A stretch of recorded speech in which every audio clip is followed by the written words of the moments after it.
Nintendo.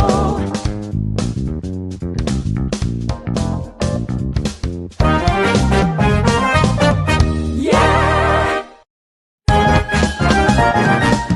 Mid-Topic Podcast, all things Nintendo.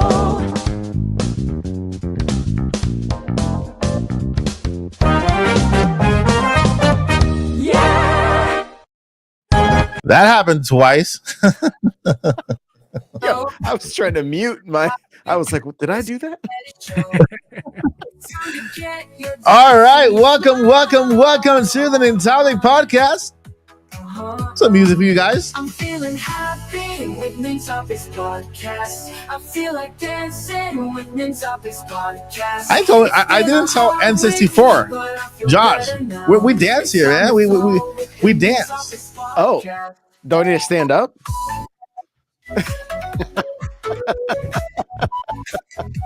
Oh, with the okay. It is Friday night, and you have made it to the Nintendo Podcast, guys. There is no better way to end your weekend on a positive note. I know it's been a hard week, but guess what? You're here now. You made it. We're here.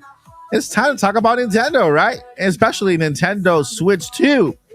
But before we get there, I need to introduce the All-Star cast tonight.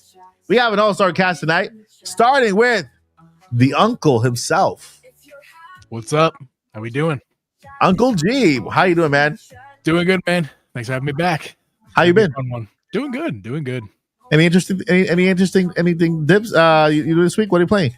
Actually, just today, me and my lady were playing some It Takes Two. We still have not beat that game. I want to beat that game, and I want to get the Split Fiction right after it. Super excited for that.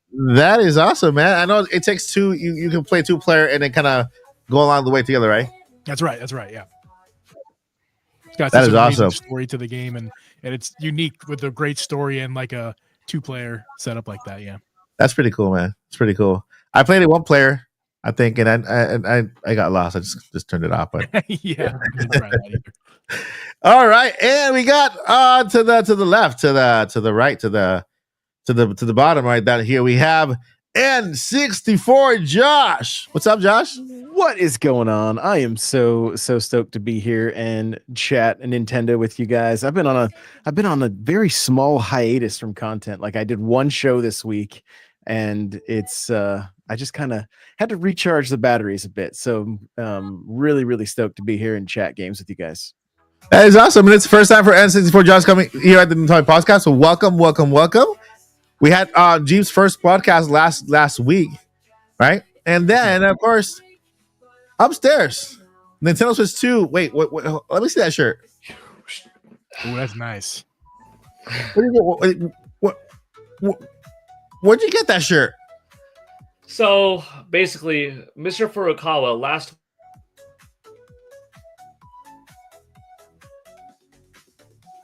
and it was a fantastic experience. What? You're acting like my mic went out for a moment. It did went out for a moment. That's a really cool show. Cool shirt. Don't tell me it shows you to the commercial again for like last time. Never know. I mean, I was in it once with John Cena. Yeah. Well, I mean, you can't be with John Cena now. He's the guy's meanie now, so You get heel Cena and heel Paul. you can't see him now. It's a whole thing now. All right. So anything interesting, Paul, this week? I've been on spring break from teaching this week. Didn't play too many games though, despite being on break. Just got busy with a whole bunch of other things. I still find some time to like Tetris 99 is sort of my I can jump in at any time, bust out a couple of games in a day. The comfort game. Your comfort game. Yeah, kind of that comfort game, but didn't get to like dive into anything too meaningful in terms of backlog. Like I intended, but that's okay. Still yeah, that's good, man. That's good. I've been doing the daily videos too, so that's been fun. Yeah, those daily shorts. How many days we have left? Oh, only 12 days. Well, actually, now only 11 days until the Nintendo Switch 2 Nintendo Direct. That is just insane, man. 12 days away 12 days away. Okay, today's almost over. You know, depending on where you are in the world, I know Paul it's still 5 o'clock on your end, right, Paul? Mm-hmm. Where are you guys? G and Josh, in the Eastern, Central, Pacific time zone. I'm in Central Illinois. Central? I'm Eastern. Eastern, awesome. So we got Josh and I Eastern, we got Central, and we got all time zones in the house. It's pretty cool. All right, so with that, my friends, in Topic Podcast today is up to you, chat.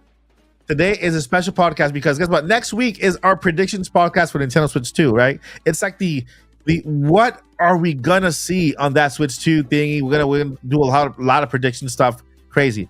But today, the podcast is open because you guys are the star. You guys are our fifth co-host, and you're gonna be asking the questions that are gonna lead this conversation today, all related to Switch 2 or whatever crazy stuff you want to bring up there as well. But first, shout out to Boo Mini for that gifted membership. Thank you so much, Boo Mini, for that one gifted. And who do we have here? We got the EM just became a sponsor on the channel. Thank you so much for joining as well. Enjoy those perks.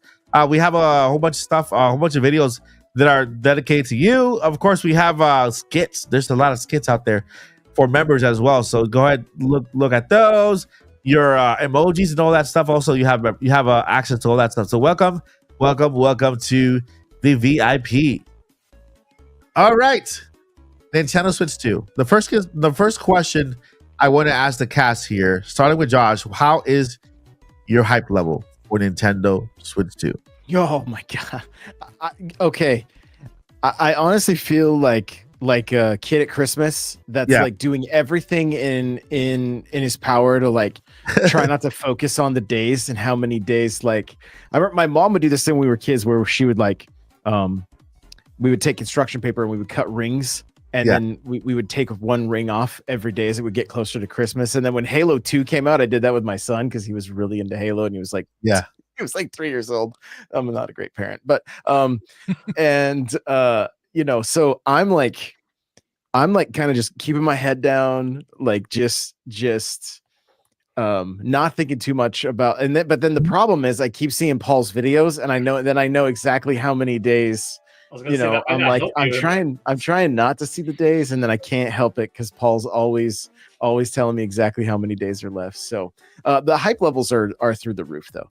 Like I can't wait to see what Nintendo's gonna do. I can't wait to see, you know, Mario Kart. I mean, that's a huge thing for my content is Mario Kart, and so I can't wait to be able to finally play a new game with the community after 10 plus years. So really excited.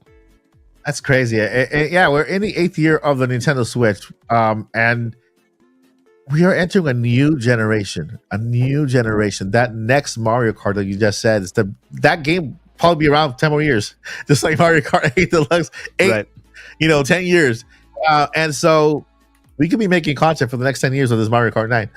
Who knows, right? Where's your hype level, Jeep? Oh, it's really high. Although I'm not like outwardly high. I'm with the hype. I'm not just like I'm not oozing hype yet. I think that'll happen closer to the days prior. But like it I think because it doesn't quite feel real yet. I mean, we've been waiting, and we're continuing to wait, and it just doesn't. It feels like it's still far away, but it's not. It's really what do you guys say? 11 days. So it's going to start to feel even more real the sooner we get here to Thursday. I can see that, man. I can see that because it's when that trailer hit, right? When that trailer hit, it wasn't unreal. It felt unreal. Like, wait, did Nintendo just announce? They did just drop the trailer. Did we just see the Nintendo Switch 2 for the first time? And it took me a while to get like, did this happen or did I dream it? You know what I mean? So I know exactly what you mean. We're still there. You know, Christmas is around the corner. Wake up Christmas morning and find out. We'll see everything Nintendo has in store for us. Right. Do I even have to ask Paul? Where is your hype level, Paul? definitely a 10. Not just a 10, but I've been covering video games long enough and been attending E3s long enough that this is the most hyped I've been for a system of Nintendo's or any since the Nintendo 64. Yeah.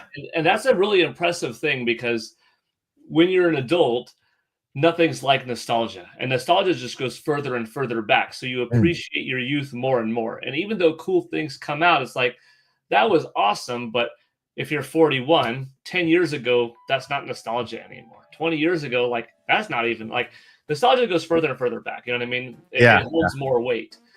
So it's hard to beat that. And like people have this conflict between like rose tinted glasses, from nostalgia goggles, and then they have the flash pan, the recent thing that was just living off of the excitement of just what happened yesterday. And then you really got to be a good reviewer of saying, no, this is not impacted from youth, and this is not impacted from recency bias. How excited and how much do you truly love blank movie, blank game, and evaluate it properly? And I was thinking about it a lot lately, and I'm like, you know what? This is the most hyped I've been since that transition into Nintendo 64. And that's really impressive because for as much as I've seen and how long it's been, this has finally topped that magical shift forward because that was a different type of new. It was a new form of medium, new analog stick, and then the future would end up having rumble technology and seeing 2D games go to 3D. But this is such a huge shift for Nintendo. I think for the industry, it's coming off of a different Nintendo. It's coming off of the strongest Nintendo, which you could say in some way was like, well, Super Nintendo was sort of that, peak Nintendo domination in the market. So that's why N64 was also so compelling. And not since then was like, we know this next system is going to be a guaranteed success. We know, which is a really cool thing, this next system is going to be a guaranteed success. How successful, we don't know, but every piece of the puzzle is looking right. The hardware, they have the perfect form factor, everything. I'm just like through the roof. I'll talk too long if I go longer, but like absolutely 10 for me. I cannot wait to see Nintendo's next games and the creativity behind them and the other studios involved, and just 12 more days, man. 12 more days. Can I ask, are you guys at all nervous? Like, because of like everything that we think we might know from all the shipping manifests and all that kind of stuff, like, do you feel like you've taken a look at your Christmas presents before, beforehand? And then, even just with we've all been around for console launches long enough to know that like we don't want to see history repeat itself. Typically, console manufacturers have a really good like run, and then their next console is short of the PS4 to the PS5, but then the PS5 seemed to kind of fall off as things went as far as just software wise, right? And so, like, do you guys have any nerves, or are you a little nervous or concerned about that? I think that worst case scenario is that they just show the system and that's it. Like literally, like because the Nintendo Direct announcement says Nintendo Switch 2, Nintendo Direct, Nintendo Switch 2 will know more about the hardware, right? And I'm like, maybe that's all they do. And then announce another Direct where they show games, right? And so, I thought that when the Nintendo Switch 2 trailer dropped, that I would not be as excited just because we saw it prior in all these leaks. But the excitement that I felt the moment that I saw Nintendo's official tweet and the official drop was over the moon. I think that at this point, I'm just excited more about the new games that are coming, right? I think that we know that third-party support will be bigger on Twitch too. And none of what's out there right now can literally change anything for me. The only thing I hope they doesn't leak is the UI, right? Anything that Nintendo has not given us yet. Specs, specs are boring to me. I can care less about 124 hertz per second. Okay. I only see half of that, so it doesn't matter. This is like, okay, it's gonna be powerful. Yeah, great, perfect. I'm like, I had fun with the Switch. I'll have fun with the Switch too.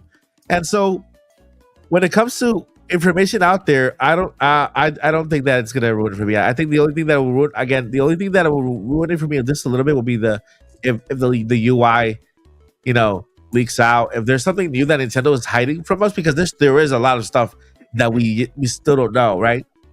I think that will ruin it for me too close to the event. At this point, I think there should be no more leaks. I know leaks bring in views from some people. I'm like, just keep it to yourself. Keep it to yourself for now. Let's get that surprise factor going. It's only 12 days away, 11 days away. We can all wait that long. Let's give Nintendo the chance to tell their story the way they want to tell it, and surprise and delight us how they want to surprise and delight us. And I think that's kind of there. But at this point, I think I'll just be just as excited as I was on that day. Because if you see the live stream, I'm like, oh my god, it's real. Just the fact that it was real, that made it for me. Yeah. To answer that question, I'm not worried, but ironically, last week in Mike's podcast, it was what's your worst case scenario? Yeah, it was. And we had fun with that, playing with it. And I was like, well, the worst case scenario would either be, in order to combat scalping and to make sure that there's enough per region, it's like coming to Japan this May, in the United States in November, in Europe and Australia, May of 2026. I'm like, no, that would be heartbreaking. Or, despite all of the shipping manifests and all of the leaks and all of the talk and this about the specs, it's like, no, it's 6 gigs of RAM, it's 600 gigaflops docked, it's like 500 that, it's like no DLSS, like everything like that. It was just a marginally more powerful than Nintendo Switch, and that's it. Like, there's all the vision of everybody's, the next Mario's gonna look like, but that's not happening. Neither one of those scenarios are happening. Yeah. So no, I'm not worried. Like, Nintendo's had some tough transitions into other generations, but they really found the perfect recipe with this, because into the early days of Nintendo Switch, at that point they already decided, hey, we're merging our hardware and software divisions. Let the folks talk together and work together. Let's merge together the handheld and home console divisions so that you don't have to create Metroid Prime and Metroid Fusion. You don't have to split the resources to have Zelda Triforce Heroes here and Skyward Sword they're like, just you could do more, and you could have smaller games. And this is them learning from their past. You never want to rest on your laurels. You never want to get too comfortable. You got to look in the mirror, especially when you're on top. You mentioned it. There tends to be a thing in the industry where you get too high, and then the second one you get a little bit complacent, get a little bit lazy, and blunder. Not to say Nintendo's ever gotten lazy, but sometimes just not the best decision making with going forward. And in the Wii U's case, it was the advent of HD. Truly, despite them being, like, in my opinion, the best video game company in the world and the most experienced, not the most well-rounded in every facet, which was, dang, HD development is going to take a lot. And you saw that every third party, and Microsoft and Sony included, started seeing how long it takes to develop HD games back in 2003. Nintendo didn't start till 2010. They were 7 years behind in seeing this is how much bigger the assets and time resource management costs are going to go into making Wii U games. Then Ubisoft and Capcom and everyone else literally began with Xbox 360, 7 years earlier. Yeah. They don't have that this time around. That difficulty jump from 480 to 1080 was a bigger jump respectively than 1080 to 4K. And that's partly because there is more advanced hardware to make up for it. There is DLSS. So really, it's just, we're going to see fewer games made, but they're also smarter. They're doing things that old Nintendo didn't do. There's no reason going back. Like, how come GameCube didn't have Super Mario 64 running at a higher frame rate?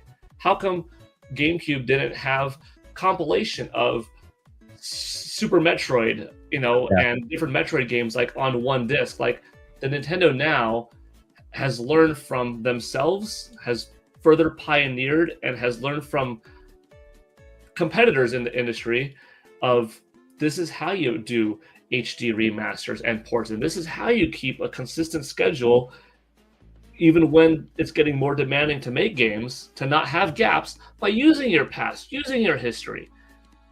Trust the process of some companies that are reputable into not messing with your IP by going to Levi's and to Lego and to Illumination, to expand the product. So this is them operating at their peak. I have full confidence in Nintendo, and that's a good feeling going forward because I want them to succeed. I think we're at peak Nintendo now, but I want to see them top it.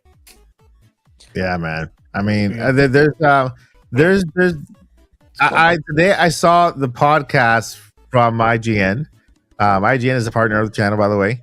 This is where we're hosting D-Mania. There's a podcast today that had a really interesting title. Can lightning strike twice? I had to watch it because it was very interesting, and I recommend if you guys look it up. IGN podcast, Can Lightning Strike Twice? It's a Nintendo Switch, NVC, I think it is Nintendo Voice Chat podcast, right?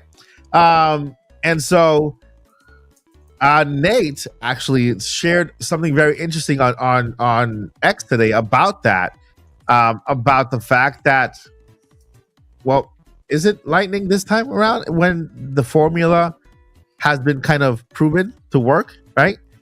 We're talking about not two consoles, we're talking about one console, which is Nintendo Switch now, instead of having a DS and a console or a GameCube, and so this is Nintendo combining both into one, a handheld and dockable system into one, and therefore they have only one focus instead of having two, right? We got the first Pokemon games on console with Switch, right? We got the first Mario and Luigi games on console with Switch because they don't have two consoles anymore. They have one console to focus on. Therefore, they're giving us more games. We get games throughout the entire year, every single month of the year. And so that leads to more sales. That leads to I think, how many is it, Paul? 150 million now? 150 of their sales? 152. Yeah, 152 now. It passed that 152 mark. And so it's not lightning in the bottle. So what do you guys think? Josh, what do you think? Do you think it's lightning in the bottle? Can they strike twice? You're literally hitting on like kind of what I was talking about, like where I'm a bit nervous, right? Yeah. Like I do feel like they wrote the playbook for what they need to do with when they release a console, right? And that was solid software, first party software every month for the first 2 years. And I mean, really, they've tried to stay to that playbook the entire time. Now, like you said, is a great point. They don't have the DS that they're going to be putting anything on. It's pure Switch. The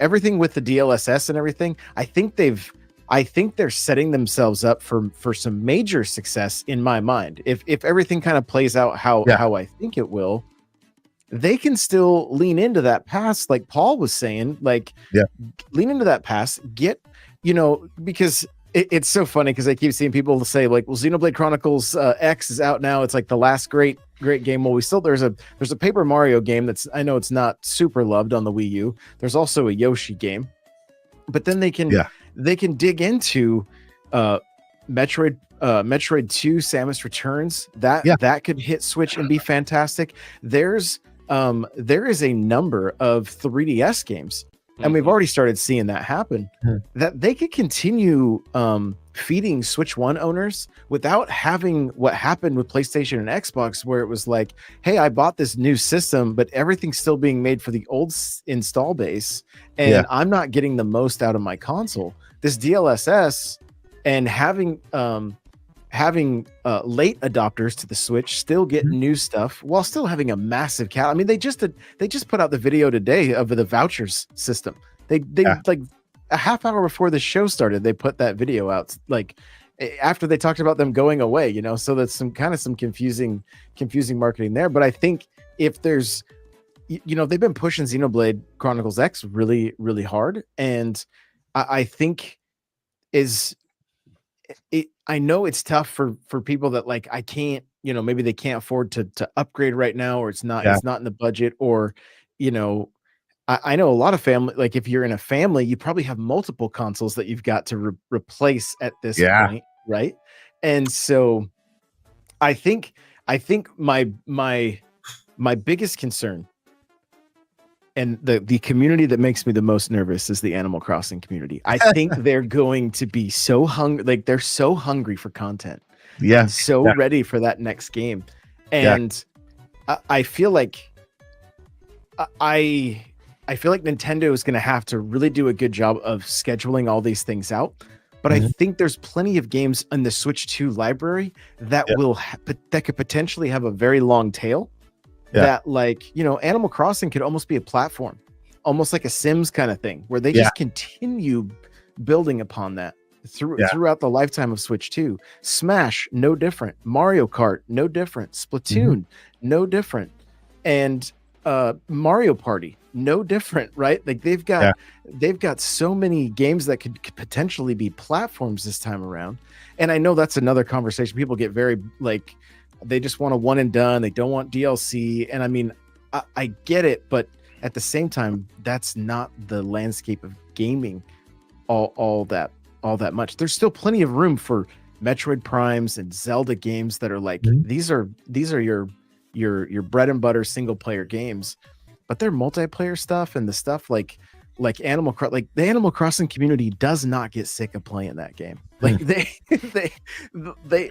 don't. And I know this going to be all eyes on the TV or on the monitors, whatever, on the phones, when that Switch 2 and looking for Animal Crossing. Like people are going to be looking. Yeah, I'm in that group. Yep, I'm in that group. Yeah. So I mean, I agree with you. Animal Crossing is first thing is the second top selling game of the Nintendo Switch.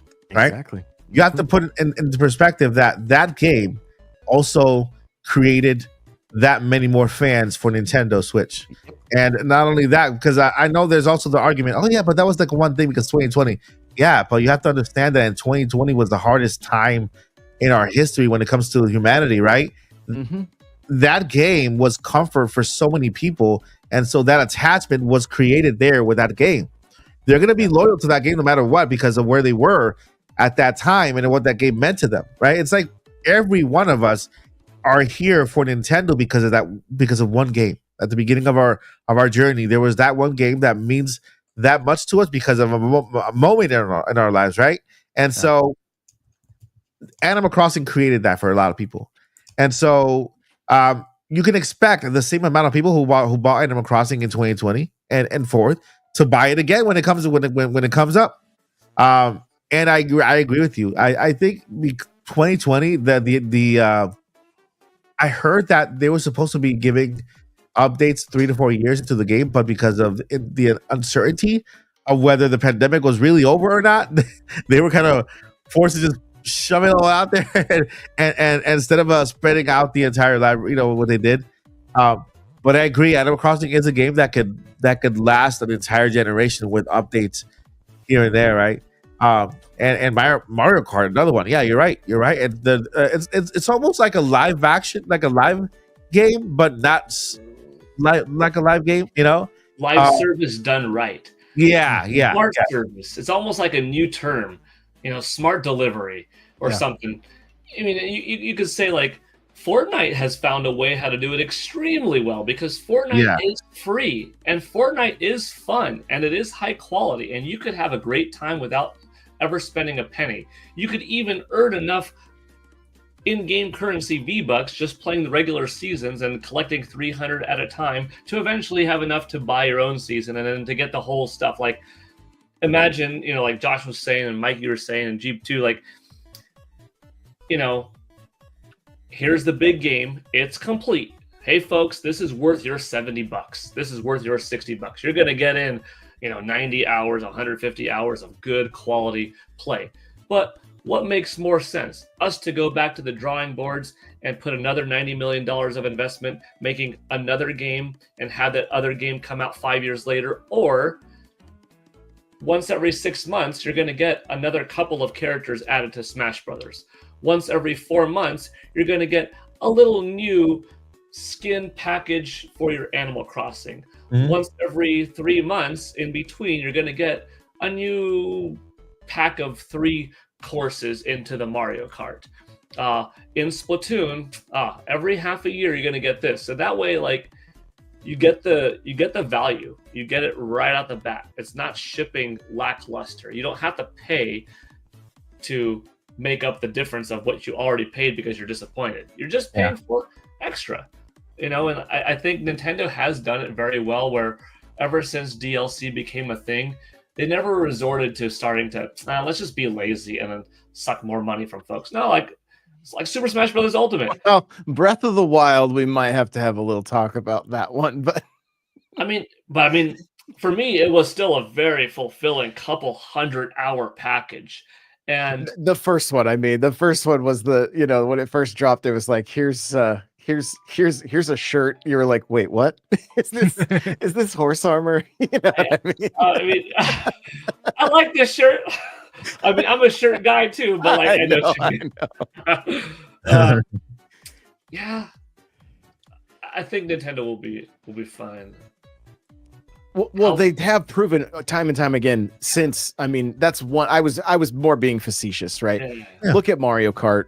Look at what they did with Animal Crossing. Yeah. Look what they've done with Splatoon, right? Like, I feel like they've made their DLC,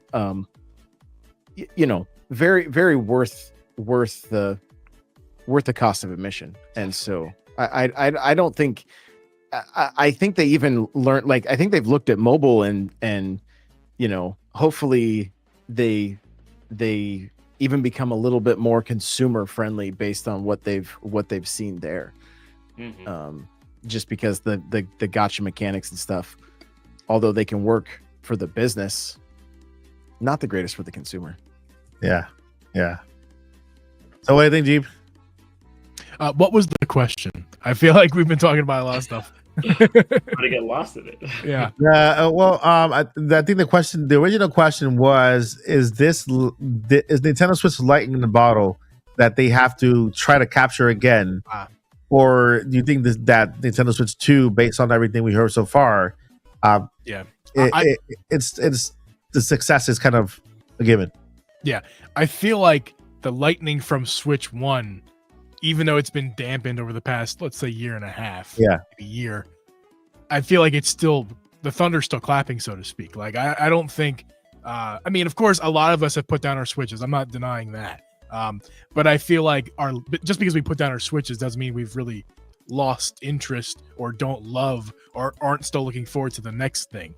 And the consumers, there's still so many consumers still buying Switch units at this point. I mean, it's still selling consoles. I feel like that thunder is going to continue on to the launch. I think a bigger concern you might have is, will it continue? Because let's look at to compare it to a game like Tears of the Kingdom. I mean, that was just massive. The launch was humongous. They sold, what was it, 10 million copies in 3 days? Continued to sell over about 20 million over the first few months, and then it completely stalled.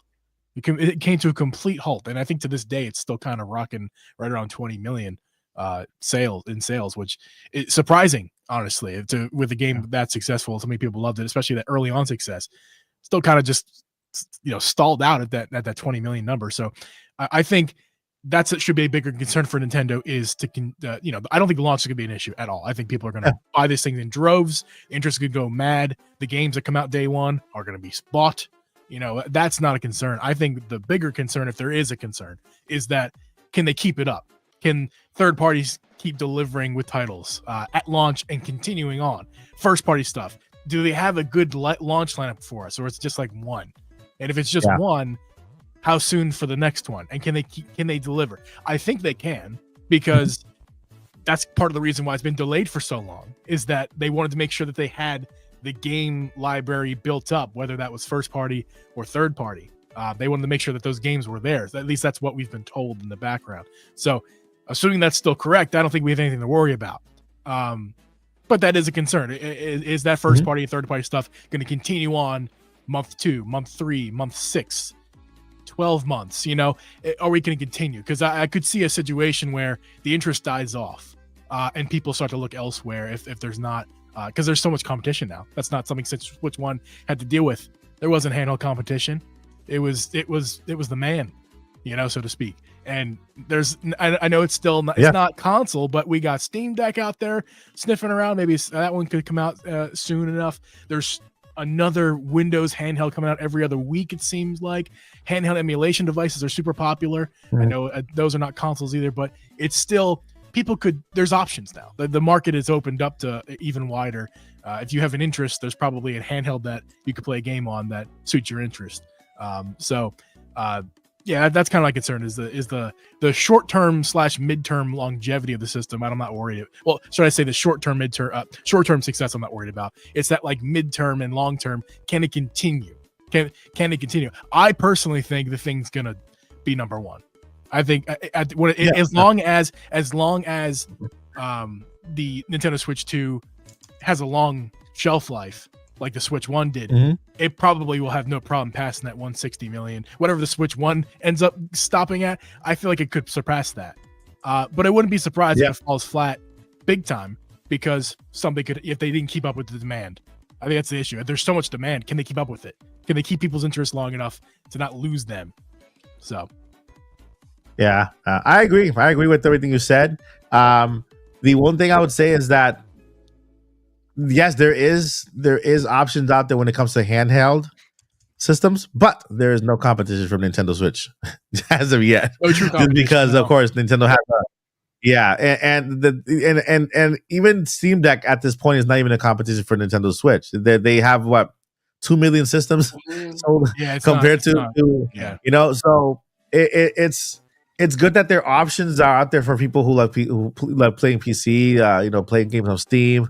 But there's only one place you can find Mario, Zelda, Splatoon, Pokemon, the greatest franchise, biggest franchise of all time. That game, even though it gets horrible graphically, playing games, it still breaks every single. They can sell their 30 million with whatever. That I think that's the main reason we don't get a really nice looking Pokemon game, because it still sells their 30 million like that. It's like so. And Nintendo, I always say Nintendo is their IP, and I think that's the smartest thing they're doing. Their IP is the minute they share their IP, that's when things go down, right? They're not sharing their IP. They're keeping them exclusive. Not only that, but they're actually expanding their IP. Movies, theme parks. It's like Nintendo's literally cementing themselves to live forever. And let me tell you, they are the only gaming company right now that's over 100 years old. Nintendo as a company, they sell noodles. They had a hotel. They had cars. I mean, they went everywhere, right? So if there's a company that knows how to adapt and to overcome, is Nintendo, right? It's just insane. I'm pretty sure Paul wasn't back there when they were selling noodles. Paul wasn't eating noodles or had a noodle shirt on. Yeah, but I had the original shirt. Yeah, the noodles. Playing with the OG Hanafuda cards. Shout out to Joycey J, our co-host of the podcast. She'll be back next week. Evening, folks. Hope you all have a great weekend. See you next week. Yep. Thank you, Joycey. Very, very, very good points everybody's making on the podcast right now about Switch 2 longevity. Nobody expects Switch to fail at all. I think Switch is in a better position now with Switch 2. By the way, my nose is stuffy now for some reason. I don't know why.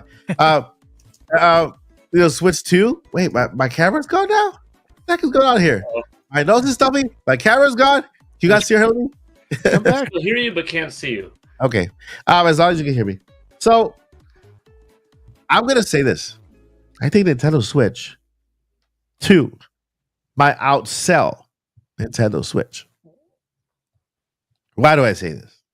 Well, IP, right? Like I said, IP. Nintendo has their own IP. That's is the one place you can get them. Their next IP promises to be bigger and better. The next Animal Crossing, next Splatoon, next Mario Kart, next 3D Mario, all the Mario games coming after that, all the sidekicks, Luigi's Mansion coming after that. They're IP, right? But not only that, but they're developing a stronger console that invites third-party developers to come on Nintendo Switch. Elden Ring on Nintendo Switch will be a crazy thing. Okay, Final Fantasy, the series on Nintendo Switch coming back home because it started on Nintendo, guys. Final Fantasy started on Nintendo with 1, 2, 3, 4, 5. I think that's 6, right? 6.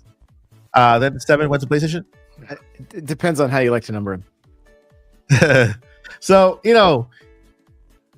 I think Nintendo is positioning themselves to really be a system seller.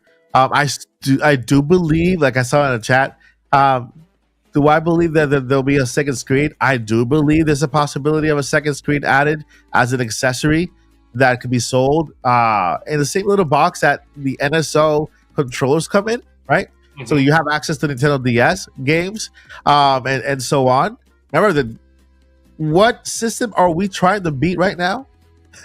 The Switch versus itself? Nintendo DS, right? So the fan base for Nintendo DS is out there.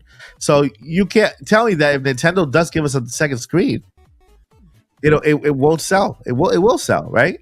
And I'm not saying that they'll make games that'll take advantage of it, but at least they'll give people an option. Hey, here's an accessory that you can use if you want to play 3DS games. This will also open a little small tiny door for maybe a virtual console to return.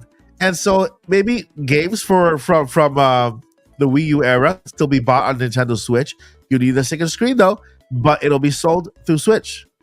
Games from 3DS, they don't have to be ported over HDified or whatever. They can just bring them over and you use the second screen to play those games on Nintendo Switch. That'll open a big market if that little second screen is added, right? I'm not talking about power and everything, just that little second screen.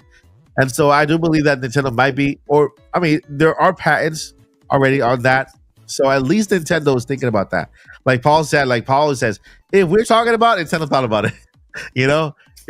So it's something that I believe that this system just needed more power so that it invites more developers. So I think that this Nintendo Direct for Switch 2 is crucial for that. They have to convince us, how is this system better than Switch, right? Why am I purchasing a new Switch? What does this new one have that this one doesn't besides video games? And so not only that, but they also have to show the third-party support. And so I think when we see that Direct happening, we'll see the power, we'll see the bigger screen, but Nintendo will also say, hey, look, we got third-party support. Final Fantasy VII Remake, boom, Elden Ring, boom.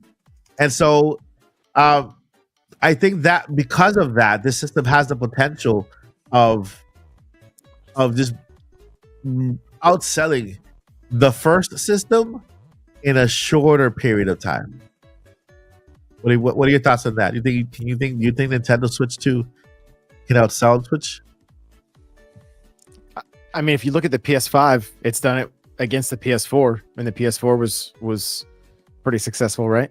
The other thing that literally just hit me as you were saying that, talking about Final Fantasy, like the games that were holding back the PS5 and the Series X are going to be the games that shine on Switch 2. Yeah.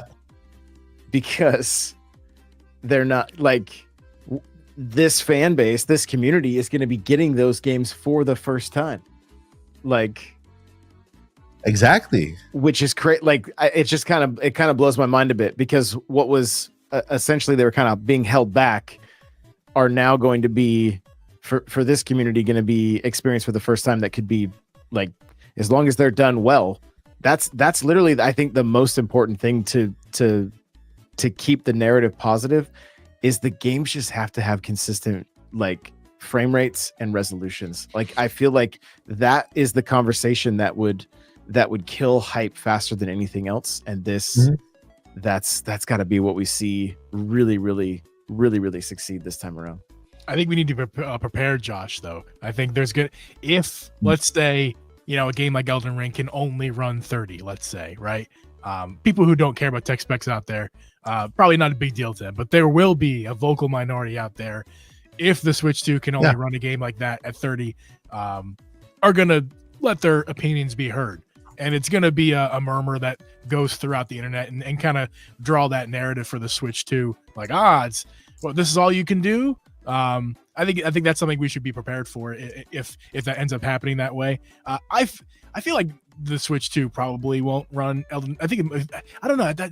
I'm kind of curious about that myself. Whether it's going to be like performance mode and fidelity mode, kind of like what we see with PlayStation 5 and whatnot, or we're just going to be locked at whatever the devs kind of give us. If Nintendo has like specific specs for these third-party devs, like, hey, you can, if it can run 60, great, but we're more concerned about performance or what. I don't know. That's TBD, but I think there's probably going to be some criticism for the Switch 2 regardless. You go ahead. I think the important thing with that conversation though is that, are we going to be seeing a system that runs a solid 30? Right. Even if it's, if it's 1080p 30 on some of these bigger games. I mean, I played Doom 2016 on my Switch. Did it look like Clay Fighter? Yes. Did it run good enough? And did I have did I have a good time with it? I did. Right. But if games are dropping into the 20 frames, the 24, if that stuff starts to happen, if Digital Foundry is basically reaming these titles as they're hitting Switch 2, that's where the conversation can't go. Like, they really need to lean into the quality, like their seal quality of approval, or and make sure that what's hitting this console is running well. And if the DLSS and all this stuff is the magic sauce that we're kind of all anticipating, I think it's going to be smooth sailing.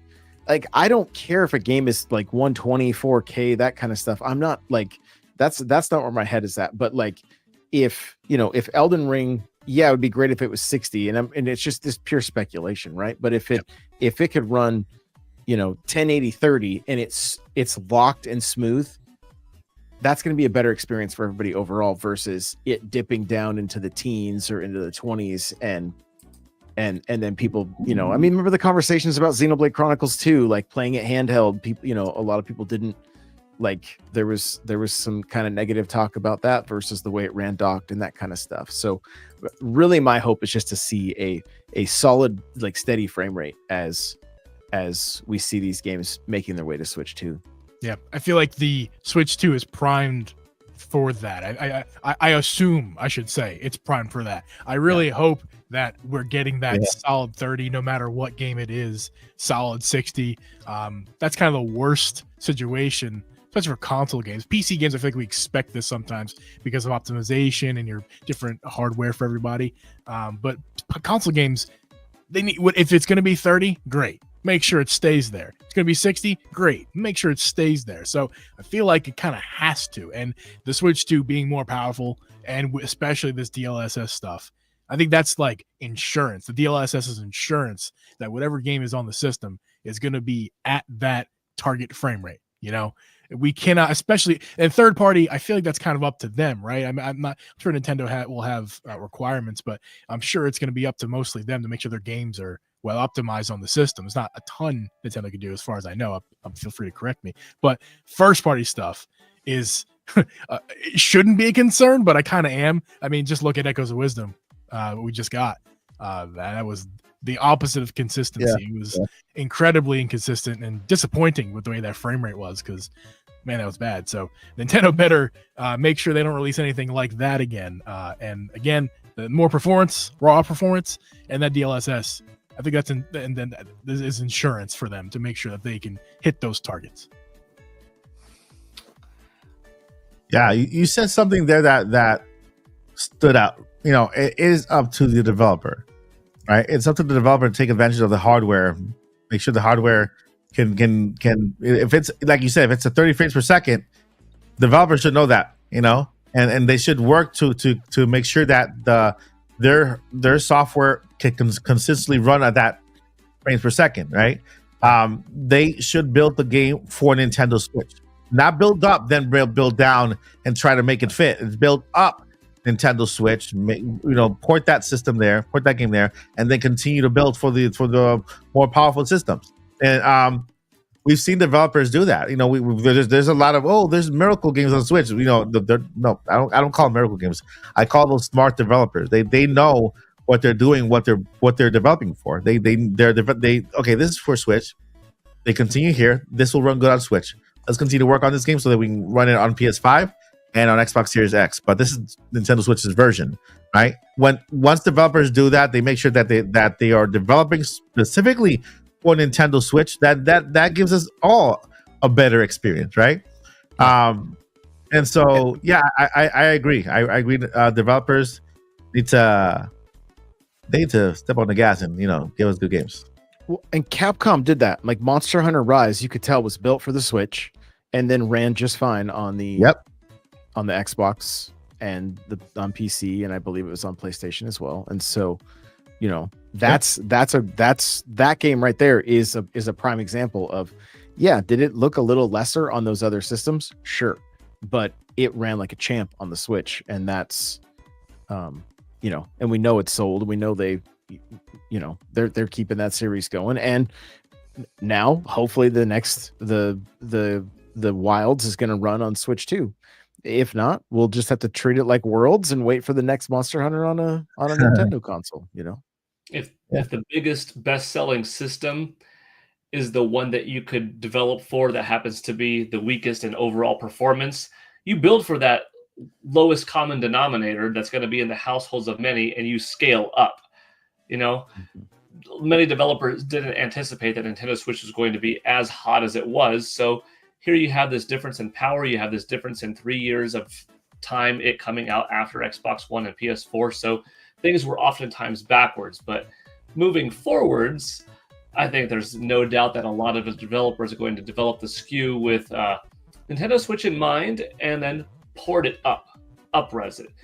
With the exception of the games that are already out that are going to have to be modified to come on Nintendo Switch 2. But, we'll see with a lot of these games moving forward that, the Nintendo Switch 2 version is completely competent. It's designed to run like this and just improved more so on other systems, because this will be the closest that Nintendo has been in terms of parity with others in a long time on the sheer numbers factor. This is closer to power to what's out there now on PS5 and Xbox Series than Nintendo Switch was to PS4 and Xbox One, than Wii U was for those two systems, than Wii was to Xbox 360 and PS3. The last time we saw equal parity was GameCube, which actually was, trading blows with Xbox, both more powerful than PS2. And what system had the most amount of games that generation? It was PS2, which was the hardware selling king and happened to be the weakest one too. So you make it work for that, and then you decide where else you want to put it. I don't mean to cut my story short. That's all I had to say on that matter. Like, I agree with you guys. I have to roll though. It was great hearing you guys all talk, and I hope chat's having a good time too. But here's to a good rest of the discussion. Thanks for having me on. All right, thank you so much, Paul. You can call Paul. You can catch Paul Guild Network at Paul Guild Network everywhere on social media, and of course you can catch him every single day with his countdown, never-ending countdown. It never ends. It's always going. It never ends. There will be a new countdown series that starts after this one ends. Once I know the date of Nintendo Switch 2, that's a little tease. Wait, you mean like another countdown to the release? Yeah, I got something cool cooking. I'll tell you about it. All right, that's good. That's good. All right, thank you, Paul. Good talking See to you you later. Have a good one. All right, so with that, we have entered the second part of the podcast, second hour, and we are going to go ahead and get questions from the chat. The next 5 people who plant a topic you want to hear about will be, we'll pick from those and then talk about it. Make sure they're PG and family friendly and Nintendo Switch 2 or gaming related. You can ask Josh a question. You can ask Jeeb a question. And so we will talk about that. A Toad game, maybe? All right. We got a Toad game. All right. We'll go ahead and then do the next topics based on what you guys, the chat, this is your podcast. We kind of hijacked it at the beginning of it, but this is your podcast, and you guys get to choose what topic do you want to hear most about related to Nintendo Switch 2. We got Toad. We got GTA 6. All right. Okay, GTA 6 on Nintendo Switch 2. Okay, that's a good one. All right. All right. We're getting quite a few. So what do you guys think? Do you see anything that calls up to you? The 3D Mario one for sure. All right. And shout out to Justin Richards for that 10. Thank you so much for your support. I need Switch 2. Excited for possible Madden and NHL games. That'll be, yeah. I think it's time. I think it is time. Yes. For them to make the jump over to Nintendo Switch 2, and I think Nintendo Switch 2 is the system for them. So yeah, were there Madden? Were there like sports games like that? Especially Madden. Were there Madden games on Wii U? I don't think there was. Right. I think I know Mass Effect was there as far as like EA games, but I'd have to look. So like you got to go back to the Wii. The last time we had a Madden game on a Nintendo console. I personally am very excited about that. I'm a big sports game fan. Yep. That's like what I in my high school days. It was Call of Duty and sports games. You know, I was eating Cheetos and Mountain Dew. So that was I'm super excited for a Madden game on Switch. I did get a PS5 recently. That's crazy. And one of the first games I got on here was Madden, just to try out Madden for the first time in 15 years. Yeah. So I'm and NHL's a great. I mean, all of those sports games they're really well done. At least for the most part. I think NBA 2K has some problems, needs some competition, but Madden is great. NHL games are great. Yeah, that'd be really exciting to see on Switch 2. I feel like it's a given. I feel like I really do. Yeah. I mean, why not? What would be holding them back for Switch 2? Yeah, I mean the last one was Madden 13. Yeah, that's crazy. That's wild. So yeah, Madden has to be on Nintendo Switch. Also, NHL games has to be on Switch too. I completely agree. We got here the Mighty Brawler for the 2. Thank you so much. Bring back NFL Blitz and NBA Jam. Yes, I 100% agree with that. NFL Blitz. I like NFL Blitz and NBA Jam because they're arcade games. They're crazy games. It'll be awesome to have on Switch. They're fun games. And so, yeah. Let's see here. You said you saw okay, GTA 6 on Nintendo Switch 2. Do you think there's a possibility that game could show up in the Direct? As I think there'll be no other better third party game to show support for Nintendo Switch than GTA 6 showing up there. That cements third party support for them with the massive install base that game has. What do you guys think? That's a tough one for me. I mean, we don't. Has there been official anything GTA 6? I don't. Can you imagine if they dropped the trailer on that Direct? like just see some GTA 6 official footage in the Switch 2 Directs. Fashion. That'd be nuts. To my understanding, I don't think there's any official thing about it yet. So, like, trailer or anything. So, yeah, that'd be wild to see. I don't know, but that'd be wild to see there for sure. It'll be crazy. It'll be insane. All right, we got here Switch 2 enhancements. Do we believe if it happens for Switch 1 games, we get Dynamite's Paper Mario being 4K, Xenoblade having 60 frames per second mode? That was a recent one, yeah. And how would Nintendo best approach it? What do you guys think? I know. I hope we see upgrade paths for the majority of the first party games. And my hope is that there's not going to be a charge for it. That maybe worst case scenario, it's tied to NSO, that you can get the upgrade path through NSO. I guess if it was $10, that might be worth it. It also kind of depends on how they're going to do it, right? Like, is there going to be a HD remakes of a bunch of these games that come out like Sony has done, but in my mind, Sony's kind of become a laughing stock when it comes to remakes and remasters, right? Like, Yeah. it's like give the community something new. So hopefully, since these things are being seen via data mining, that it's like if you plug your you put your Odyssey game into your Switch 2, it's gonna have all of these upgrades, right? Yeah.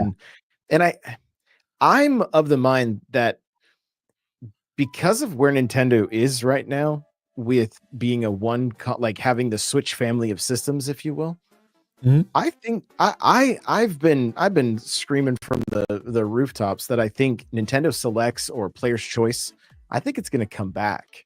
And I think Yeah. if they can say, hey, pick up Odyssey from our Player's Choice collection for $40, and you're going to see this game running the best it ever has on Switch 2, like, to me, that's a huge win. And I know, like, they just announced the vouchers again.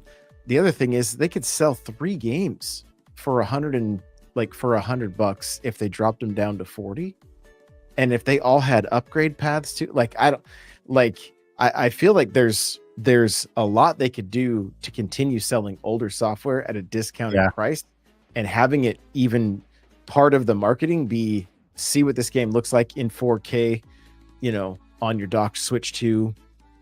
Like, to me, that's a win. So I hope that's the direction they go, and that not that it's like $10 or $20 every time you want to see how good your game can look on Switch 2, because in most cases, I don't know if everybody's going to notice what that $10 or $20 is getting them. Yeah, and to ease your mind a little bit, well, I cover a lot of patents on the channel, and so one of the patents for Nintendo AI upscaling explains that developers don't have to do a thing to their current Nintendo Switch games in order for them to be to get the enhancements on Nintendo Switch 2. It's AI upscaling, where the AI breaks down the pixels and generates new ones in real time to the game in real time. So compared to an AI image generator, those we have now, create a picture of a monkey driving a motorcycle, whatever, right? The AI itself within the game is going to break down the pixels. It'll generate new ones based on what they have, right? And use the other pixels so that it'll actually upscale an image from 540p all the way to 1080p. And it'll look crisp, like if a developer themselves went ahead and went into the game and HDified it. And so that's what the AI upscaling from Nintendo says, the patent. This is not even counting what NVIDIA is doing with their DLSS, right? This is separate. This is Nintendo on their own, and I think that's what they're doing so that they could continue selling those games from Nintendo Switch at the $59 no price drop, and say, hey, you're getting a good, you're still getting a good game.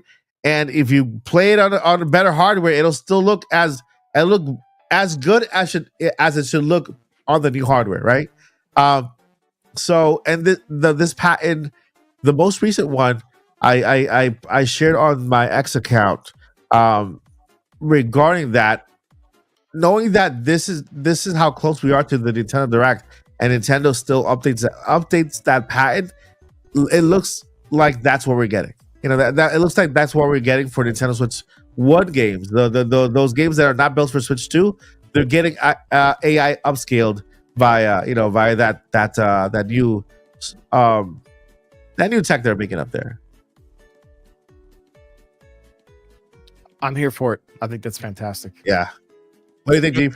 It's actually funny. We had our show on the Drip G podcast. We had it on Wednesday.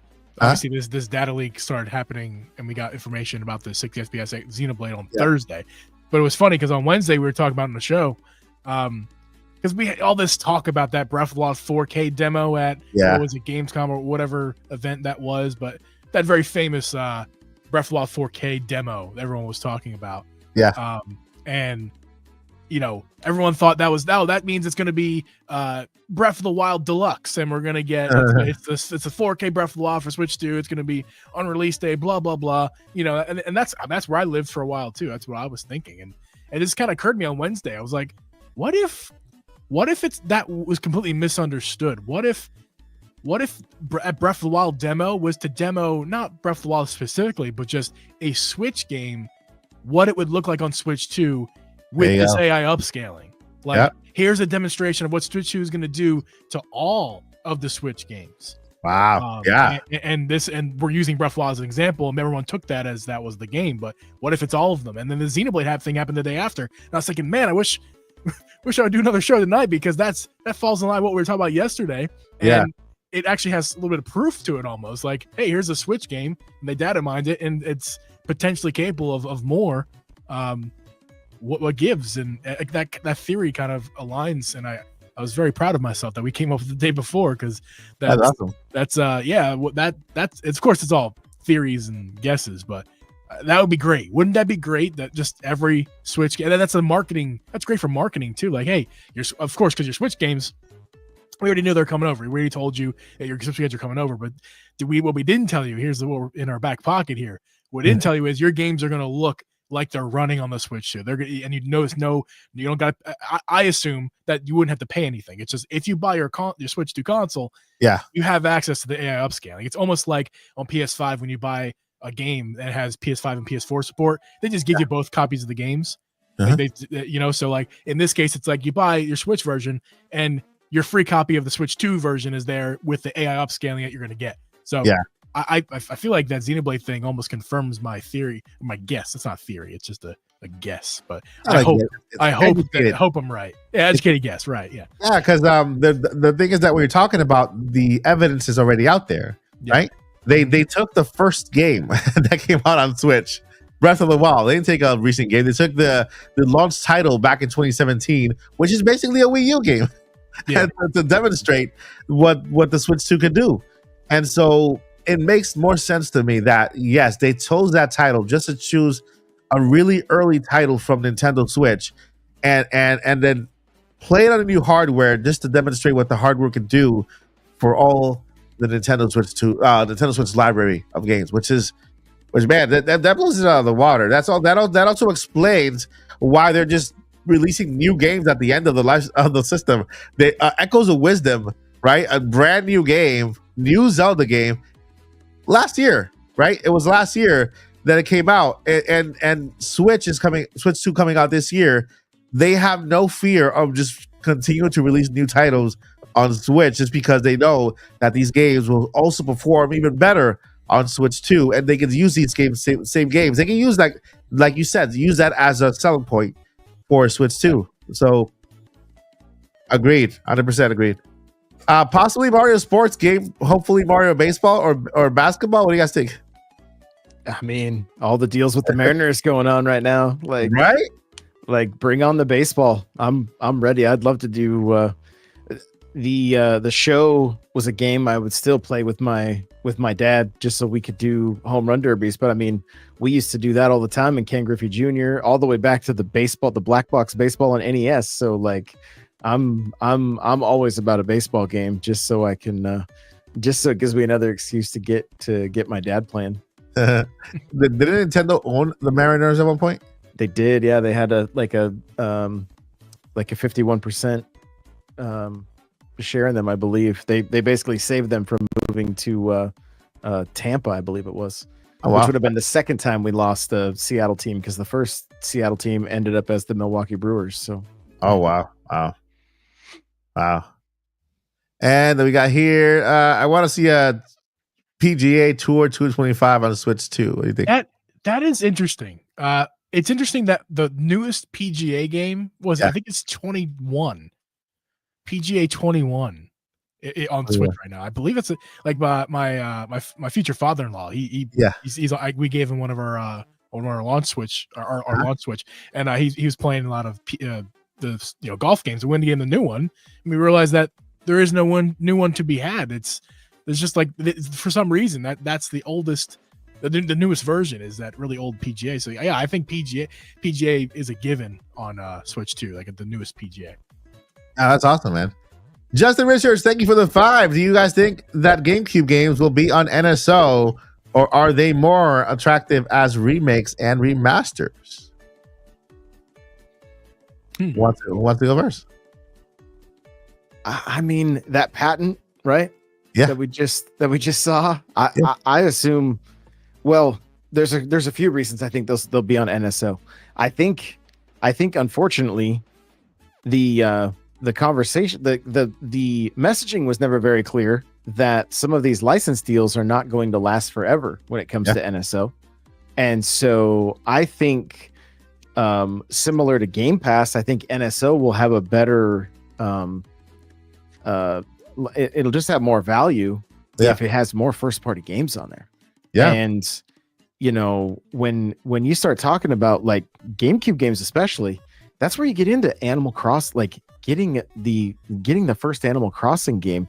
That in and of itself, like we were talking earlier, kind of to circle back a bit, Nintendo announces NSO and Animal Crossing is one of the first games. That gives that whole community a chance to play a game that the majority of them never touched. They didn't even probably know existed. Right? Yeah, exactly. And that might be able to feed that hunger that's there for AC while they wait to release the other game later. But then you've also got like Melee to have Smash Melee played natively on Switch 2. Like those two games in and of themselves would be just absolutely fantastic. And not to mention so many others, Wave Race and 1080 and Zelda, of course, and Mario, and like, I mean, the list goes on and on. Yeah.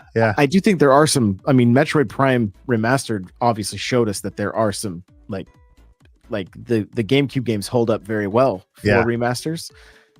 But I mean, we got Mario 64 in 3D All-Stars and then released later on NSO. So I think even if some of them do get remasters, they may double dip a couple of them just because it adds the value proposition for NSO goes up with more first party games on there. Agreed. What do you think, dude? I think the answer to Justin's question is both. I think they're both attractive in NSO and as remasters. Yeah. I mean, we can look at, they've already done it, right? They did, what was it? Mario 64 was not a remaster, but a 1080p port in that also 3D All-Stars collection, and then it was also on NSO 64. So it's not like they haven't done it before, and I think, and we're due for a console. We're on NSO. We got Game Boy most recently. If we're following the trends, I think you kind of backtrack a little bit, but you got to backtrack to GameCube is the next thing. So yeah, I mean, we're due for a console, and unless they're going to change how they do NSO, I think definitely GameCube is coming. It's just a matter of when, not if. I agree. And I think we could talk about if, what titles might come, what will they reserve for only a remaster, because that's also a given too. I feel like you got to remaster some of these GameCube games. At least at some point you do, because there's a lot of good ones out there, and they could make more money with the titles they've already got. Like, look at the success of Metroid Prime Remastered. That was incredible. And they could do that again with a ton of other titles that they have from the GameCube. So that might be my excitement speaking, but hopefully it's both. I want to see them both, I agree. I mean, GameCube has over 800 games, right? They can't remaster all of them. There are games that will live perfectly on NSO, like Josh said, Animal Crossing will be one that will live beautifully on NSO. Smash Bros. Melee, can you imagine having that game for the community with multiplayer, right? Double Dash, Mario Kart Double Dash is another one that can live. And these games their current games are doing so well that you don't need to remaster their prior games. Those games can live well on NSO, just to give people the option of playing those games, and of course adding the value to NSO. So I do believe GameCube is going to be announced on that direct. I kind of see it happening. There was the SKU number related to the GameCube controller also spotted this week. So if there is an NSO update, Nintendo has that GameCube controller already set, and we could see it in the upcoming Nintendo Direct. So thank you so much, Justin, for the super chat. And then Justin is back with the 20. Thank you so much, Justin. Appreciate your support, man. It says you are a good dude, Mike. Hope you can do your show for a long time. Yeah, man. Till I'm old and prudy. I appreciate your support, man. Appreciate it. All right, so let's continue to highlight a couple more questions, couple more costs. This is a big one. That is a big one right here. Just because I think that, like I was talking about this with my wife. My wife and I are teachers, right? We've been teachers for a while. My wife is a special needs teacher for over 25 years now. I was an ESC also. I was PE and everything. And one thing that has not changed with inflation is teacher salary. It has not gone up. Okay, so just like teachers, there are a lot of other careers out there that are just the same before inflation as after inflation. And so, how do you purchase multiple systems per household like Nintendo wants to sell? When we still have families out there who can't, $500 per console. Imagine how many consoles. Right now, I have three in my household. That'll be $1,500 for three Nintendo Switches. So the lowest I see it, and this you call me crazy for this, okay? It's $349 with Nintendo removing the OLED model completely and just leaving us with the base model and the light model, and just replacing that model with the Switch 2, and $399 from $349 to $399. That's what I see Nintendo Switch selling their system. What do you guys think? First, I want to shout out Cheaters because my fiance is a teacher. Awesome. My parents are both teachers. My sister was a teacher. I got involved in after school stuff when I was of age. Teachers in my blood, and I'm married. That's awesome. So shout out to teachers. The cost of Switch 2. Definitely a factor. Nintendo does not want to outprice themselves to the regular people. I mean, that's where they've lived with their marketing forever, is just the common folk, so to speak. And they don't want to, they're not gonna price a $500 system.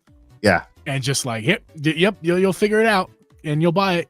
No, that's not how it's gonna work. Of course, the super fans will, but grandmas, grandpas are not gonna be buying that for little Jimmy, little Timmy for Christmas if it's that expensive. Now that 350 does seem a little bit,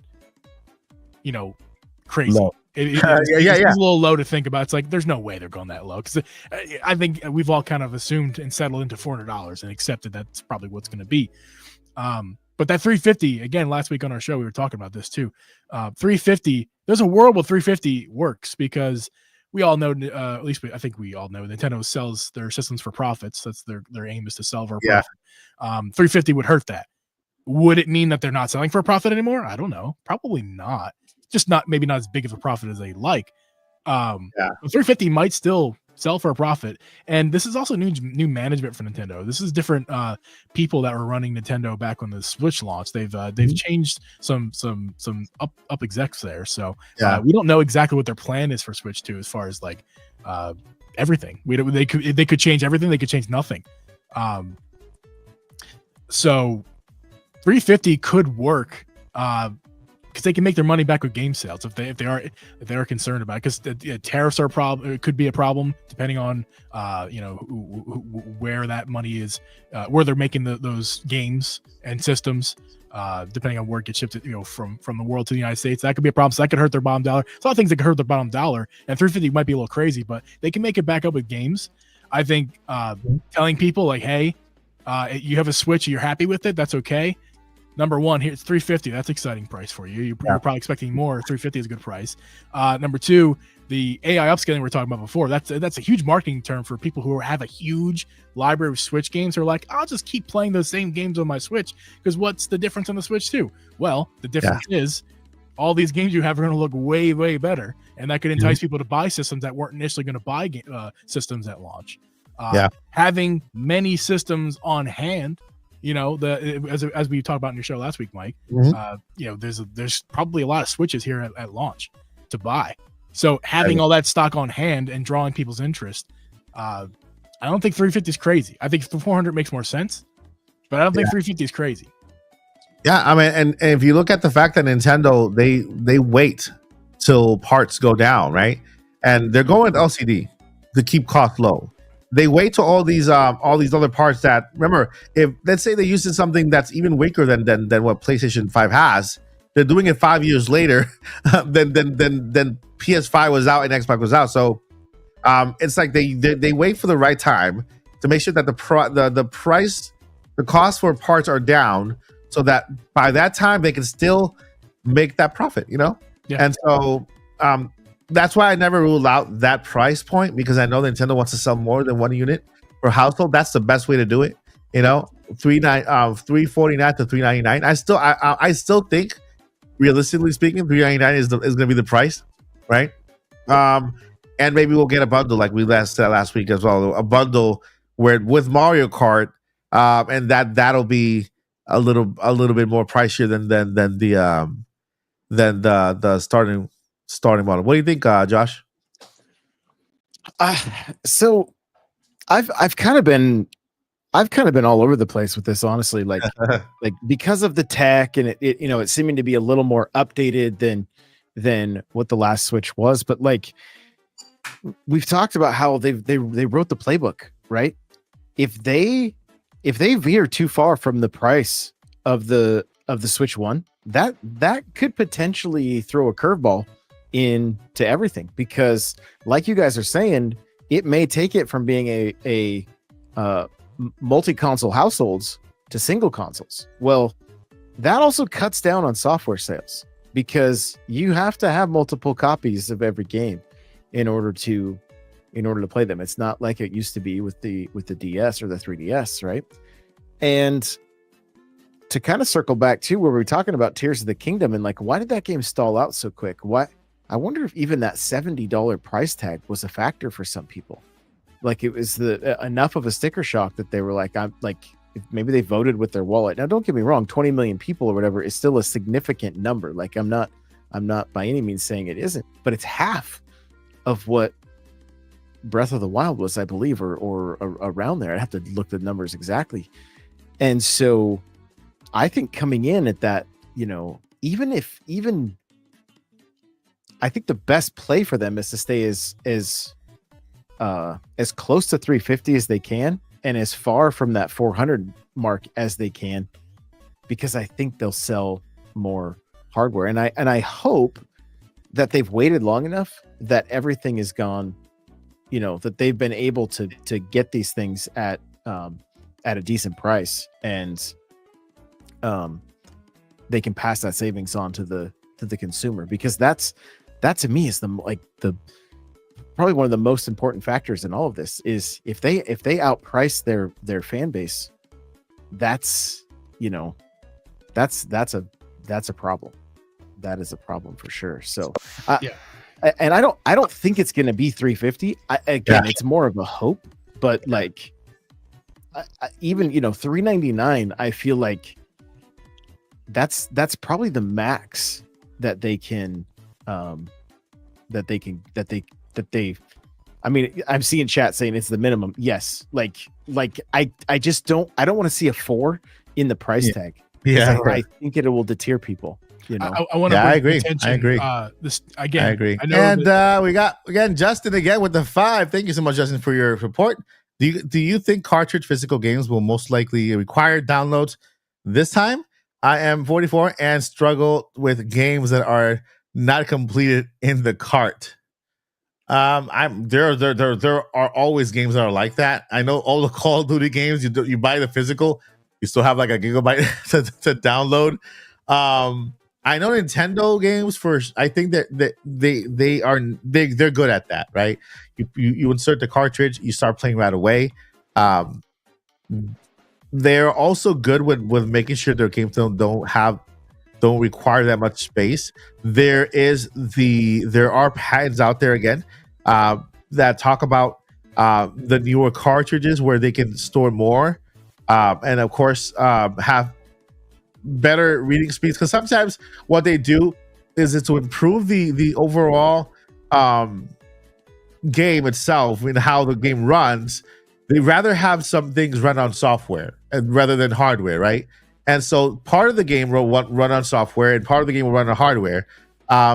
This time around, I think that at least by Nintendo, I think that we won't have that. We won't have that issue with cartridges.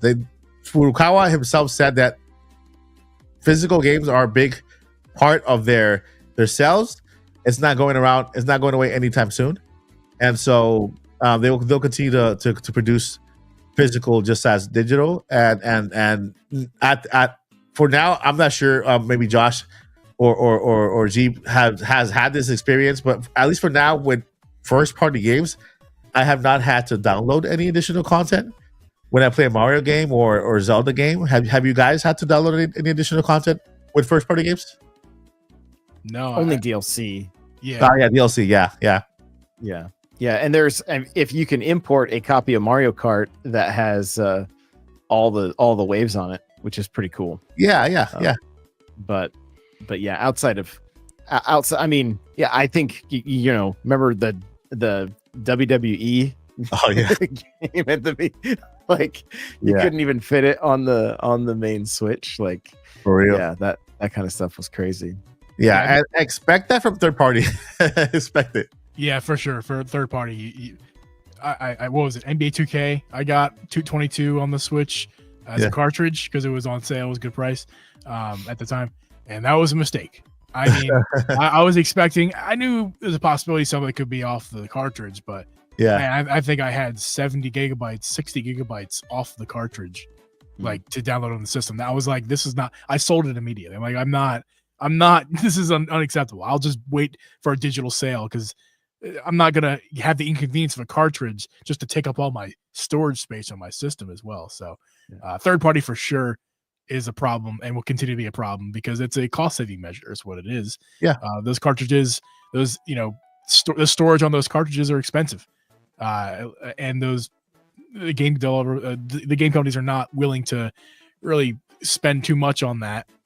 When they could just sell everything for free, it's in terms of like not something for free, like not have to spend money on any cartridges or any physical item at all on the digital storefront. They're not going to waste any more money than they have to on the physical front. So that's going to happen that way. Nintendo is going to continue to sell their games complete on cartridge. That's not going to be there. I don't think, maybe a rare exception, but I don't think there'll be any games, mainline especially, it will come on a cartridge that you have to download extra content on.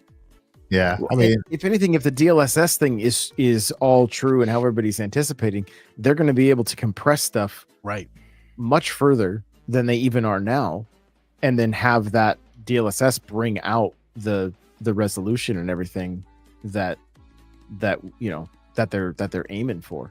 Yeah. And so that, I mean, and even just like Xenoblade Chronicles X is like 2 or 3 gigs smaller on Switch than it was on Wii U. And that game did have like a texture pack that you could download on the Wii U back in the day. Wow. That you had to have I think you actually had to have a hard drive in order to an external wow powered hard drive to download the texture pack or whatever for Xenoblade Chronicles X in order to get the most out of that game. So that's actually a good point. Developers know, they have these dev kits. They'll have the Switch 2 after too, so they can develop their games and knowing that the resolution they want those games to play at will play after the DLSS or the upscaling that the hardware itself will do. So that's a good way to keep the storage lower than the cartridge as well. So that's a good call out. Let's see here. I think we're gonna go ahead and get at least 2 to 3 more. Randy Parker. Oh, this is somebody else. Let's see here. How many Mario games are we going to get for Switch 2 Direct? I'd say 1. Well, counting Mario Kart, I'll say 2 Mario Kart, and then we'll probably get the first look at the mainline Mario, but not as a launch title, but more like with the release date later on within the year. What do you guys think? Kick it off, Jeebs. I think that's how they did it with Odyssey on the Switch 1 first look trailer, right? Yeah. They kind of just showed Odyssey, and people were like, well, what is that? And then that's the new 3D Mario game, but they didn't like give us a specific call out of the game. They just kind of threw it on there. So yeah, I think that's likely that we see that potentially some sort of Zelda title as well. Donkey Kong maybe. It really depends what they have in it baking right now. That's going to be ready soon. It depends, but yeah, I think I'm gonna say, to be safe, the 2, including Mario Kart Ultimate, which is what I'm gonna start to call it because I do not think it will be 9. But yeah, I think 2. That Mario 3D title that is way overdue. If you ask our buddy Johnnybo, Josh, way overdue. He knows it. We all know it. So I think we'll see a little bit of that in the trailer. But I don't think they're not gonna I don't think they're going to blow our minds and give us a trailer or anything. I don't think that. I could be wrong, though. I've been very wrong in the past about these types of things. So who knows? But I'll say 2. Mainline Mario game and Mario Kart, right? Right. Yeah. All right. What do you think, Josh? I'm thinking, yeah, we'll see something. But where I'm leaning is, I think they lean heavy into the 40th anniversary of Super Mario Brothers in September. And that's where we're going to I think we're going to get, I think there's going to be more than enough Mario. I'm not expecting a whole lot from the upcoming Direct because I do think they want, like, especially if like Metroid Prime 4, right? Like if they flood us with too much first party, that game gets buried. Yeah. Right. That's a game, and obviously there might not be a complete bleed over of those fan bases. But the other reason I think they might hold off a bit on a 3D Mario or Mario in general, outside of like Mario Kart or maybe a Mario Baseball, like they may be showing us something with the Mariners, right? That may be kind of a tease, and I think they are going to. I think they've watched the sales of New Super Mario Bros. U Deluxe after the movie came out, and I have a feeling there's going to be a little bit more of a tie-in with the release of the game, and maybe even a movie ticket in the game, something along those like. I kind of feel like they're going to kind of cross promote. That's kind of my gut feeling, and that so there may not be a ton of like I think we'll see something like just like Odyssey. What was it like when she was playing on the roof in the I think she was playing Odyssey, right? Like I think there's a very real chance, but I think Nintendo might be able to get a little bit. I always like to refer to them as getting a little bit weird when they're healthy, and kind of going a little bit in left field. But like we could be seeing a new Mario Paint based on the way the Joy-Con work as a mouse. Yeah. Right. Yeah. So I think there's going to be plenty of Mario, but I think they're going to hold off somewhat until like a September Direct, because that is the 40th anniversary of Super Mario Brothers, and I think it gives them the opportunity to say, hey, and this holiday there's going to be a special edition Mario Switch, and the movie's also coming out sometime 2026. Like I don't know if there's an exact date or not, but April 3rd.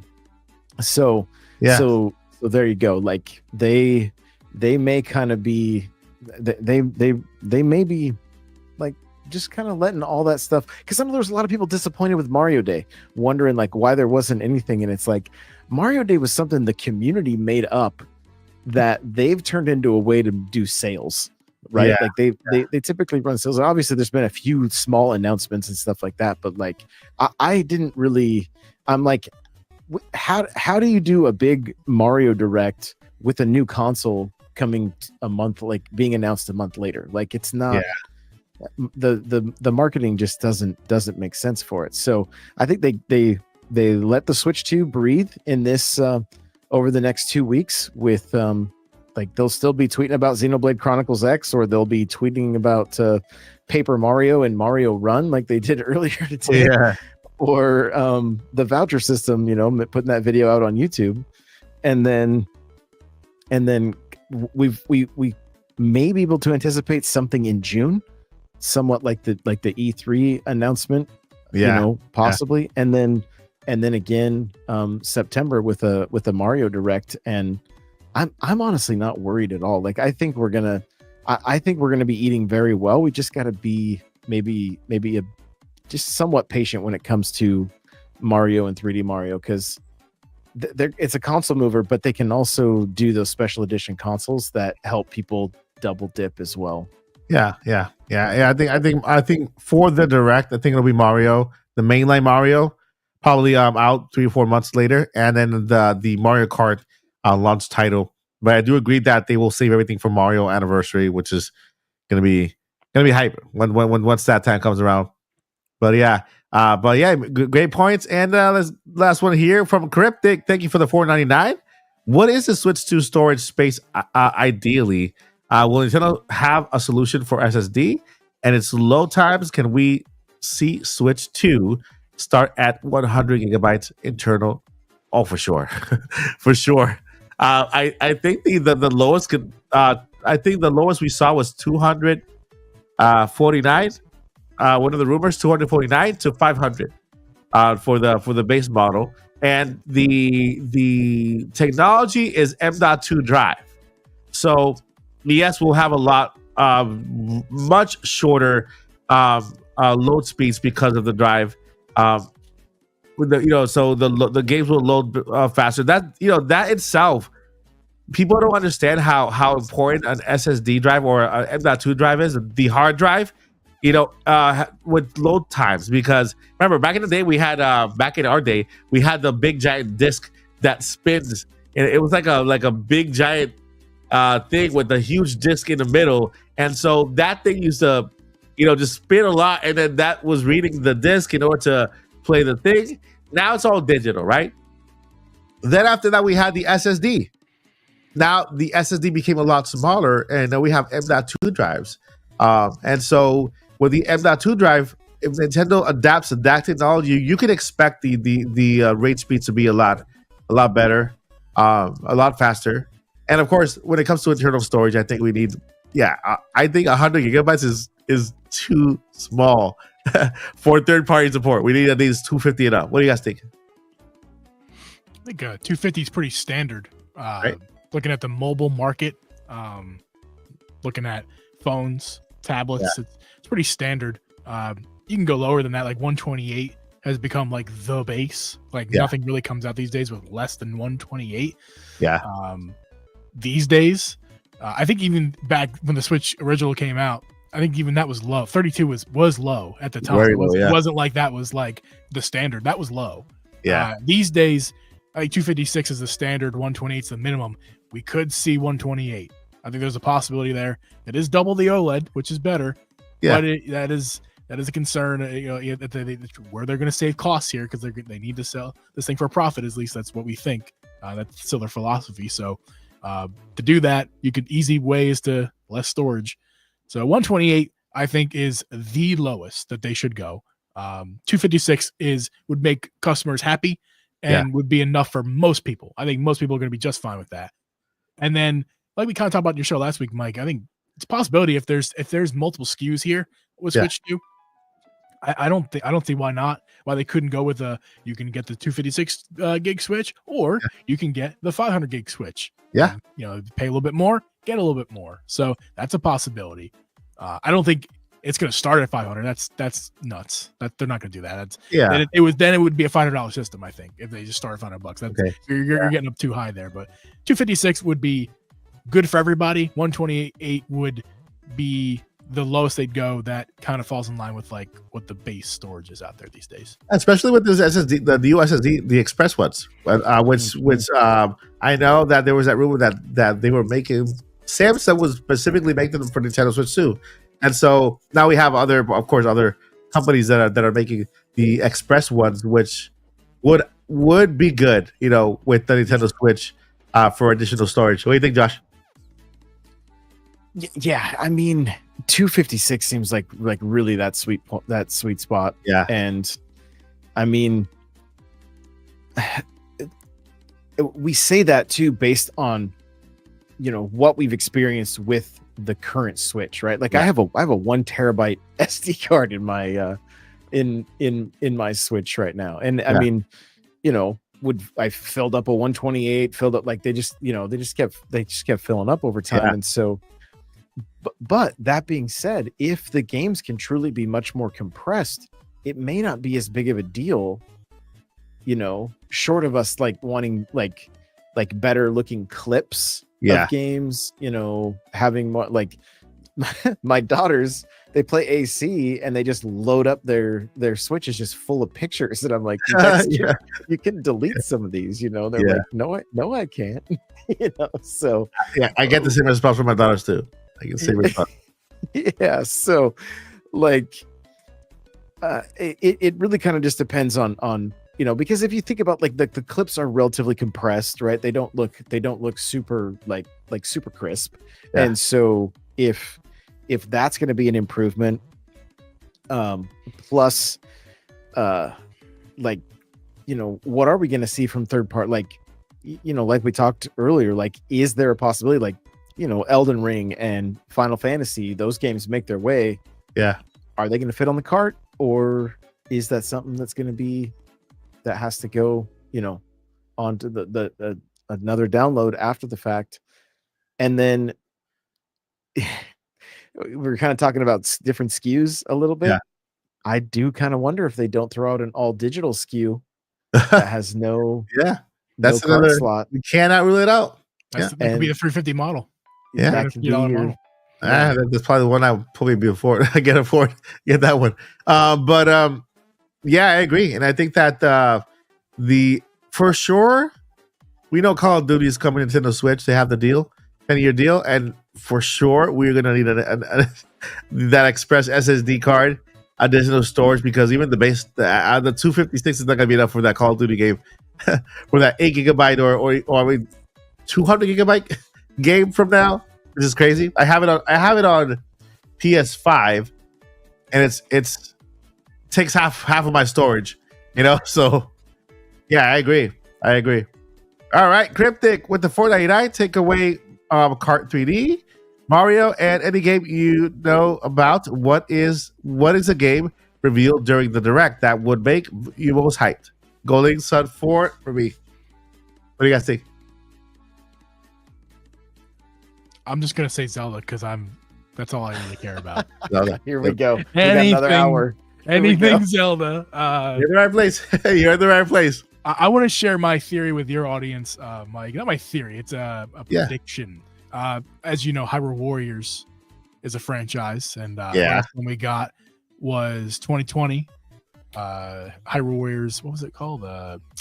Age of Calamity. That was Age a of Calamity. fantastic game that suffered from lots of performance issues, which is probably why we didn't get another one after that. Switch just can't handle it anymore. Those types of games. I want to share this theory that Hyrule Warriors, The Imprisoning War, is a game that I came up with. Original idea from me, Jeep. Yeah. I really want Nintendo and who what's the name of the Dynasty? Who makes those Warriors games? What's the name of them? Koei Tecmo, I think. Yeah. I want Nintendo and Koei Tecmo. I want them to release that. I want to see footage of that on Wednesday. I know it's I don't think I really just want this. I don't think it's gonna happen, but I really want to see that. That'd make me really excited. It could happen. That could be the way Zelda appears in this direct, right? Yeah, I mean, it makes sense, man. The warrior style, Tears of the Kingdom had lots of like battles in it that we need to play. I mean, here you go, the Imprisoning War. Play the Imprisoning War and get those amazing cutscene stories that we got, like in Age of Calamity. So Yeah. I really just want that. I don't think it's gonna happen, but it would be really cool if they did that. That'd be cool. It's not that I'm not against other franchises. I just Yeah. that was like a drug to me. I just need more of it. Well, you'll get along with Joycey. Get along with Joycey. Joycey's she's our Zelda expertise, extraordinaire. So Golden Sun 4 is a good choice, man. Golden Sun is a man. I would say, I'm gonna say a remake. Well, it's third party, right? Can it be any other game? I would say Final Fantasy. Seeing Final Fantasy in the direct will get me excited because that's my jam growing up. I played all game. All I played. Well, I played all the Final Fantasies all the way to 11. I skipped the rest because they were a little late, and then I jumped back in with remake. And That's Josh, a good choice. That's a good Final Fantasy's a good choice. I mean, I don't think we'll probably even see anything about it, but a new Smash right off the bat would be I would be so hyped. Like just so hyped. So yeah. And I don't think we're gonna see like a as an avid Smash player, I would be completely fine with a I was joking about it on my show, calling it the Ultimate Deluxe, Super Smash Bros. Ultimate Deluxe.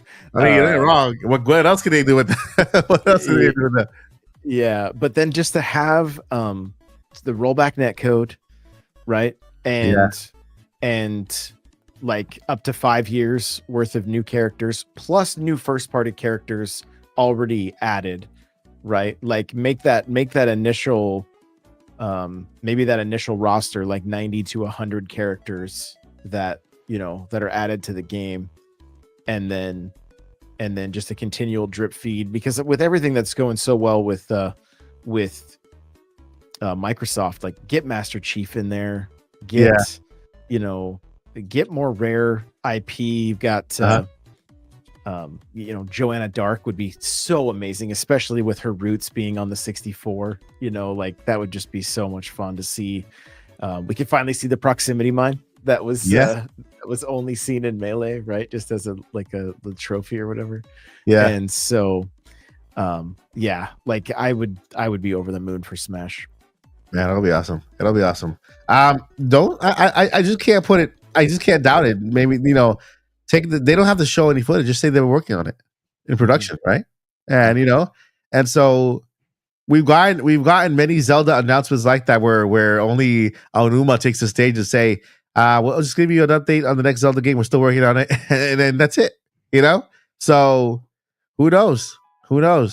But yeah, next Friday is the podcast before the storm. The calm before the storm. I was saying the calm before the storm. Our predictions podcast, and I think it's gonna be a fun one. We're gonna have Nintendo Land is coming over. I think Andre is coming over also. We'll have a couple of people over. Hopefully, we'll have also G-Man and Josh also over next Friday. If you guys will be here as well. Joey C will be come over. It'll be a crazy podcast because it's the calm before the storm. All hell will break loose, and then just because I want to hear from Josh, because you were here last Friday. What's your worst case scenario? Oh,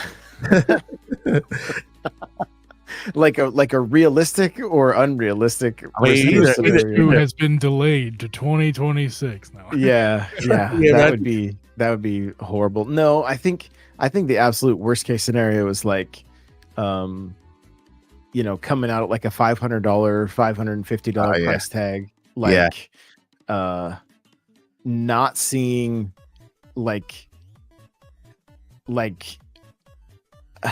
seeing third party games, but then seeing them look like similar to how third party games looked on Switch 1. Right? Where it's like I'm still gonna just be playing these on my Series X or my PS5 at this point. Like the best case scenario is that we really get to see the console shine, and I think another worst case is that there's like such a huge emphasis on like the mouse functionality or some other gimmicks that we're unaware of, that it somewhat takes the wind out of the sails, because it's like we don't necessarily, like, gimmicks are fine as long as it's not like forced, and I think Nintendo's learned over the years, like when it came to like the Wii and that kind of stuff, but like that would be the worst case. But I just, at the same time, they seem more in, for the most part, they seem far more in touch with what their their what the community wants. And so I think we're going to be, I think we're all going to be, it's just going to be a pretty amazing feeling after the second when the dust settles and we know the date. I'm assuming. I guess that could be the other thing. They don't give us the release date. Would be But do you think, Josh Richard says, do you think we'll do a barrel roll within the launch day window? I hope so. I hope so. Like that would be. I'm all about Star Fox, and it's time for that game to get some love, and I don't mean this in any kind of negative way, but maybe keep it away from keep it away from oh my god, I keep wanting to say Sakurai, but it's not. It's the father of Mario, like his name Miyamoto? Miyamoto? Yeah, Miyamoto. Like after Zero, like just let's let somebody else Right. somebody else do Star Well, Fox. Soft can take a whack at it a little bit. Mhm. Yeah. I agree. I have a feel like I keep calling it Firefox. That's the browser. Star Fox. Star Fox could make a surprise showing at the direct. I think that it's about time. It's been a while. I think that it could be one of those games that Nintendo can use to show the new hardware and the new resolutions, and it'll be awesome. But then that is the questions for the chat. You guys did a good job with those questions. You guys did a good job leading the half of the podcast. And it's just a matter of days, 11 to be exact, from now to the Nintendo Direct. But before, I want to go ahead and give the floor to our special guest today, Jeeb and Josh. Jeeb, where can we find you and what you got going on this week? I am one of the hosts of the Drip G podcast. It's a Nintendo focused podcast with my co-host Drip. We do that every Wednesday at 8 p.m. At Drip Jeeb. I also stream on Twitch and YouTube, and I haven't made a YouTube video in like a year or so, but maybe one day I'll make another one. But you can definitely find me streaming over there on at Uncle Jeeb. That is awesome. You go ahead and follow at Uncle Jeeb and also at Drip Jeeb for the podcast. This is at the X. At X? Yeah, we're on everything. We're on everything. Awesome. And N64 Josh, what can we find you? What you got going on? Yeah.